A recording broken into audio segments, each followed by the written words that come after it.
I'm talking to the issues about the statement which was given, a joint statement which was given by the Minister of Lands, Agriculture, Water and Rural Settlement, together with the Minister of Finance and Economic Development in the wake of the conclusion of the 29th July 2020 of the global compensation deed between the government of Zimbabwe and the former farm workers.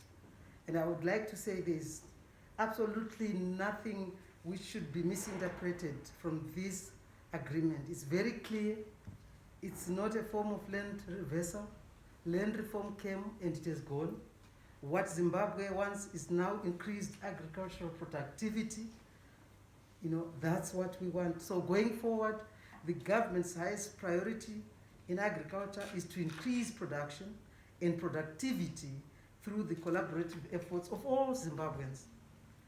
This includes skills transfer from former farm owners to the resettled farmers and the provision of an attractive land tenure system that will be supportive of increased levels of investment on our agricultural land. So in light of the foregoing, it has become necessary to continue to clarify the following issues. Under the tenure status of the land, which was compulsory acquired for resettlement, but the former farm owners have continued farming operations, they have no tenure document. And I think this is what, when they speak about, they are Zimbabweans, when they speak about former farm owners on compulsory acquired land, they should urgently regularize because they have no tenure. But they are Zimbabweans like every Zimbabwean.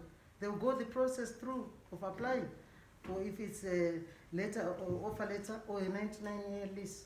So there is absolutely no returning of land.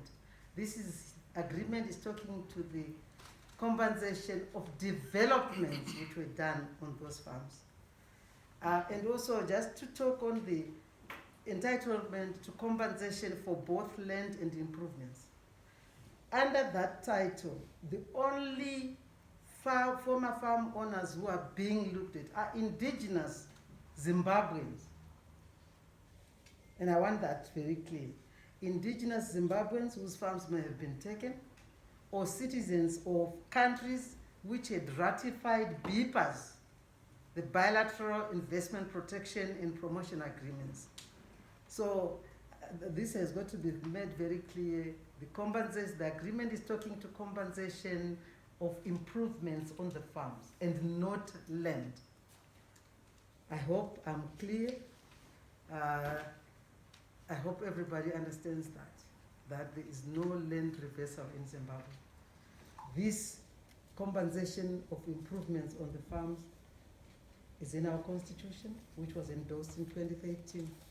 And all what government is doing is implementing what is in our constitution and not giving white former farmers land.